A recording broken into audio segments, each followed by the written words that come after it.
16 दिन 23 जिले और 1300 किलोमीटर, साथ ही 67 विधानसभा सीटें।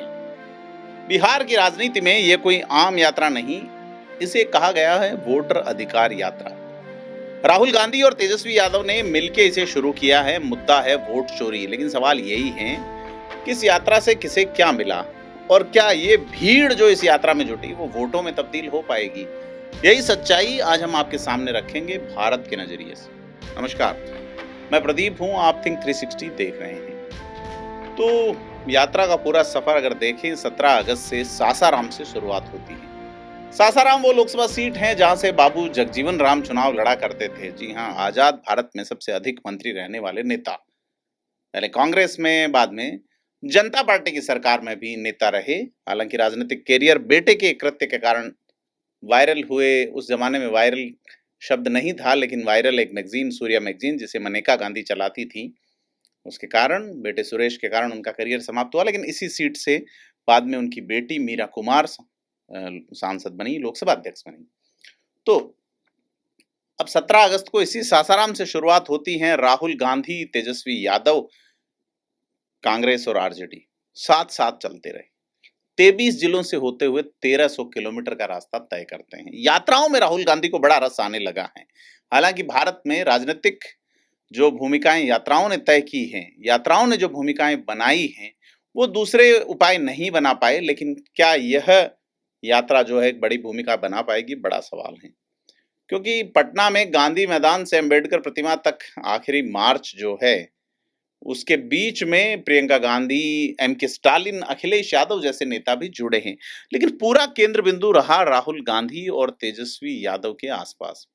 लेकिन सवाल यह है कि 16 दिन की मेहनत से आखिर मिला क्या? कांग्रेस ने 2020 में जिन 67 सीटों पर फोकस किया था, वहां सिर्फ 9 सीटें जीती थीं। राहुल गांधी की यात्रा से संगठन को ऊर्जा जरूर मिली, लेकिन यह संगठन की ऊर्जा जो है वोट में बदल पाएगी या नहीं, यह एक बड़ा सवाल है। फायदा संगठन को मिला है, चुनाव को नहीं, ऐसा वहां के पत्रकार कह रहे हैं। और बड़ी चीज ये है कि आरजेडी जो सीटों की संख्या में कांग्रेस से कहीं आगे है, कांग्रेस ने आरजेडी के बराबर खड़ा होने की कोशिश की है। तो ऐसे में आरजेडी अपने कद को नीचे ला रही है या कांग्रेस अपने कद को ऊपर ले जा रही है, ये देखने वाली बात है। अब यह सब कुछ जो यात्रा के अंतिम चरण में प्रधानमंत्री नरेंद्र मोदी की माता पर कहे गए अपशब्दों से नुकसान हुआ। प्रियंका गांधी का आना भी कोई बड़ा करिश्मा नजर नहीं आया, लेकिन कांग्रेस को संगठनात्मक ऑक्सीजन जरूर मिली, परंतु वोटों की गारंटी नहीं है।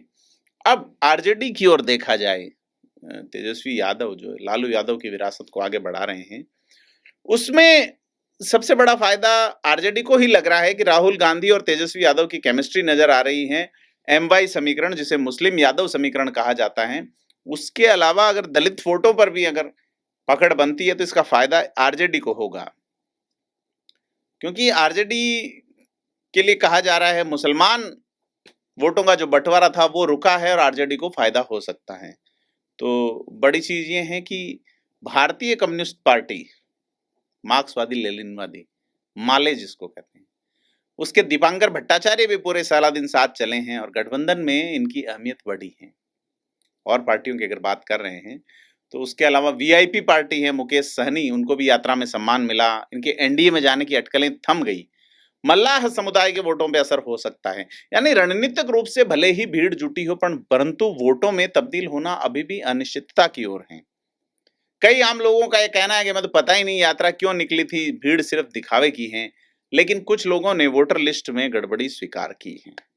2-3 हजार की आबादी में अगर 300-400 नाम कट जाते हैं तो बड़ी बात है। एक सीट पर 14,941 वोटों की गड़बड़ी की बात सामने आई है। यानी वोट चोरी का नैरेटिव कुछ जगहों पर असर डालता तो दिखा है, लेकिन हर जगह पे नहीं। अब जेडीयू का ये कहना है कि जो कि बीजेपी के साथ है, वो आरजेडी और कांग्रेस की यात्रा को चुनावी नौटंकी बता रही है। उनका ये कहना है कि असली वोट चोरी आरजेडी के जमाने में होती थी, पेटियां लूट ली जाती थी। तो बीजेपी का ये कहना है कि यात्रा बिहार और प्रधानमंत्री का अपमान है।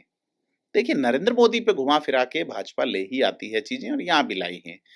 तो राहुल और तेजस्वी उन लोगों के साथ घूमे जिन्होंने बिहारियों को गाली दी, यह भाजपा का बयान है। भाजपा का यह भी बयान है कि मंच से प्रधानमंत्री नरेंद्र मोदी को गाली दी गई, जिसे बीजेपी ने सबसे बड़ा अपमान बताया है। केंद्रीय गृह मंत्री अमित शाह ने भी इसे मुद्दा बनाया और ये कहा कि मोदी जी की मां को अपशब्द कहना नीच राजनीति है। तो दो बड़े विवाद इस यात्रा से जुड़ते हैं। पहले एमके स्टालिन का आना, तमिलनाडु के मुख्यमंत्री, क्योंकि उनकी पार्टी के नेताओं ने बिहारियों को टॉयलेट साफ करने वाला कहा था। और दूसरा बड़ा विवाद है प्रधानमंत्री नरेंद्र मोदी को दरभंगा में मंच से अपशब्द, अभद्र शब्द कहना। इससे यात्रा मुद्दों से ज्यादा विवादों में फंस गई। और बड़ी चीज है कि इंडिया ब्लॉक जो है, पहली पटना की मीटिंग में सब साथ आए और धीरे धीरे ममता बनर्जी, नीतीश कुमार, आम आदमी पार्टी अलग हो गए। और इन्होंने जब राजस्थान में भी आप देखें लोकसभा चुनाव में हनुमान बेनीवाल अलग हो गए, राजकुमार रोत नजर नहीं आए बीटीपी। तो यात्रा के दौरान ज्यादा बड़े नेता आए नहीं। और पटना के समापन समारोह में सिर्फ जेएमएम, टीएमसी, शिवसेना, उद्धव ठाकरे वाली वो ही शामिल हुए। यानी अब इंडिया ब्लॉक की एकजुटता भी सवालों के घेरे में है। तो पटना का गांधी मैदान, जो जेपी के संपूर्ण क्रांति के नायकत्व का जगह कहा जाता है, वहां से एक मार्च शुरू होता है। गांधी और अंबेडकर की प्रतिमा पर माल्यार्पण होता है और राहुल गांधी कहते हैं कि एनडीए वोट चोरी करके जीत रहा है और पूरा देश जान जाएगा। और तेजस्वी की दहाड़, लालू का बेटा एफआईआर से नहीं डरता, यह सरकार अपराध और भ्रष्टाचार का डबल इंजन है। और मल्लिकार्जुन खड़गे ने पुलिस को चेतावनी तक दे डाली। तो कुल मिला के अगर इसके निष्कर्ष पे पहुंचे तो भारत की लोकतांत्रिक व्यवस्था वोटों पर टिकी हुई है, भीड़ पे नहीं। विपक्ष ने यात्रा से मुद्दा जरूर उठाया, लेकिन विवादों और अंदरूनी खींचतान ने इस मुद्दे का असर जरूर कम किया। मैं अक्सर कहता हूं, भीड़ जुटाना आसान है, उसे वोट में बदलना मुश्किल। और फिलहाल कोई ऐसा मैकेनिज्म नजर भी नहीं आता जो भाजपा के लिए पार्टी कार्यकर्ता भीड़ जुटाते हैं और आरएसएस के लोग उस भीड़ को वोटों में कैसे कन्वर्ट करें, यह एक मैकेनिज्म बीजेपी के पास है। लेकिन फिलहाल इंडिया ब्लॉक को या यहाँ जो एक गठबंधन बन रहा है, इसके पास ऐसा सेटअप या सिस्टम समझ नहीं आता। तो एनडीए इसे बिहारियों के अपमान और मोदी के खिलाफ साजिश की तरह पेश कर रहा है। तो अगला और असली सवाल यही है, क्या बिहार की जनता इन नारों और यात्राओं से प्रभावित होगी या विकास के नाम पर वोट देगी? एक और व्यक्ति का जिक्र करना समीचीन बनता है, जिनका नाम पीके और प्रशांत कुमार है।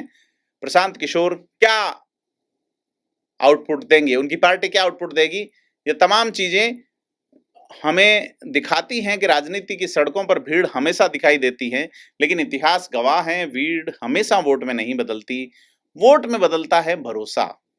बिहार की जनता तय करना चाहेगी कि यह यात्रा एक चुनावी नौटंकी थी या लोकतंत्र के अधिकार की सच्ची लड़ाई।